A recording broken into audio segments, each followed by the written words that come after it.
Assalamualaikum warahmatullahi wabarakatuh. Alhamdulillah wa syukurillah.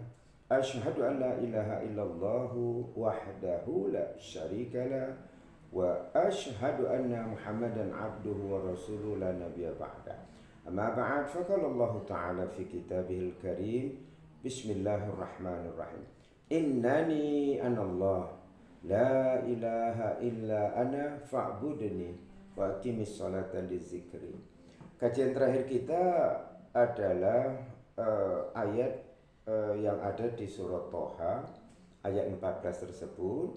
Allah menyatakan dirinya, sesungguhnya aku ini adalah Allah, tidak ada sembahan lain kecuali aku, maka sembahlah aku, maka beribadahlah kepadaku, dan tegakkanlah sholat untuk mengingatku.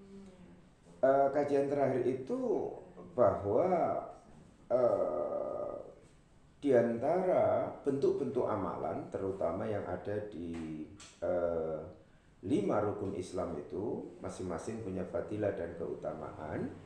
Namun jangan gagal paham dalam menangkap keunggulan-keunggulan amal ibadah di bulan Ramadan ini, seolah-olah semua kita ini hanya fokus bahwa puasa ini adalah segala-galanya.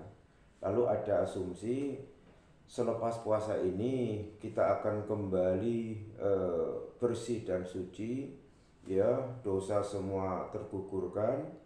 Padahal kita tidak berpikir flashback ke belakang, bagaimana amalan-amalan kita di masa lalu. Ada sebuah ayat di An-Nisa 143. Allah gambarkan begini. Bismillahirrahmanirrahim. Muzabzabina baina zalik. Di situ tafsirnya adalah hati orang munafik itu ragu-ragu, terombang-ambing baina zalik, di antara yang sedemikian. La ilaha ula, tidak golongan orang beriman, tidak golongan baik-baik. Wa la ilaha ula, dan tidak juga golongan orang jahat, golongan orang kafir. Kafir dalam arti ingkar.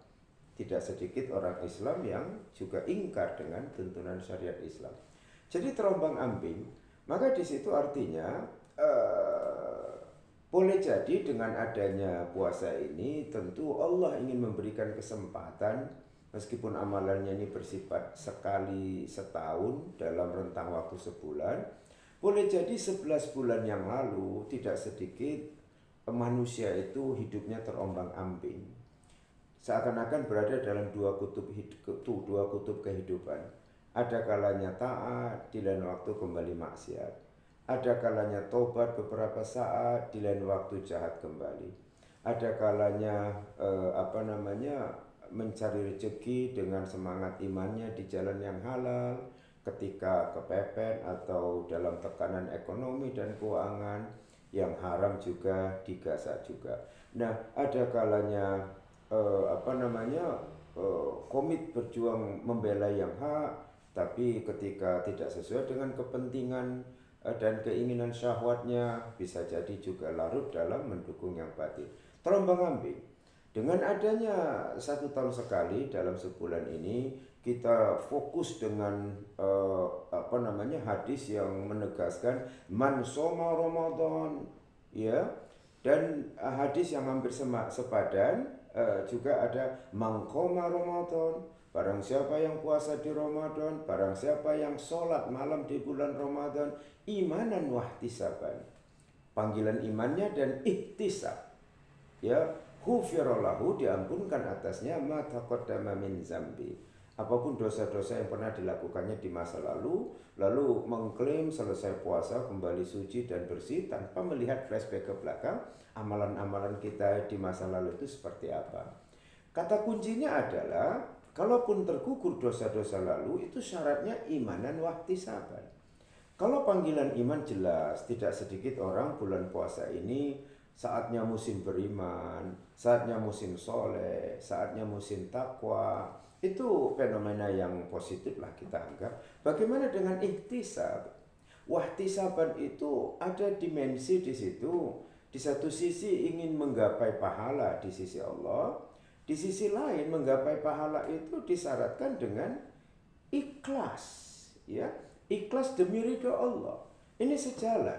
Mana dalilnya? Kalau pahala dijanjikan Allah di surah Al-Baqarah 112. Bala man aslama wajhahu lillah.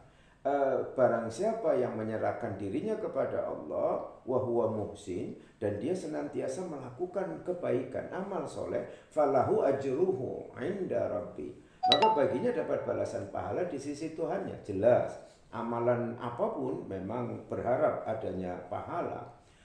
Bagaimana dengan amalan itu harus didasarkan dengan tulus ikhlas demi ridha Allah. Ya, dalam surah Al-Bayyinah ayat 6 juga Allah katakan, wa ma umiru illa liya'budullaha mukhlishina lahuddin. Dan tidaklah mereka itu diperintahkan kecuali menyembah Allah. Dalam arti yang lebih luas, beribadah bentuk apapun kepada Allah dilandaskan dengan ikhlas dalam beragama yang tulus dan lurus ini. Hanif, ya. Jadi harus ada landasan yang ikhlas, baru dia akan diampunkan dosa-dosanya. Nah itu ya, dalil yang lebih menguatkan landasan beramal soleh itu adalah demi ridha Allah, seperti di surah Al-Baqarah ayat 207 misalnya. Wa minan nasi may yashri nafsahu ibtigha'a mardatillah. Dan sedikit golongan orang yang mengorbankan dirinya hanya untuk menggapai ridha Allah. Jadi menggapai ridha Allah itu bukan hanya dalam kata-kata, tapi ada harus syarat korban, kesabaran harus dikedepankan, tentu juga keikhlasan dan seterusnya. Nah itulah ya, jadi di atas segalanya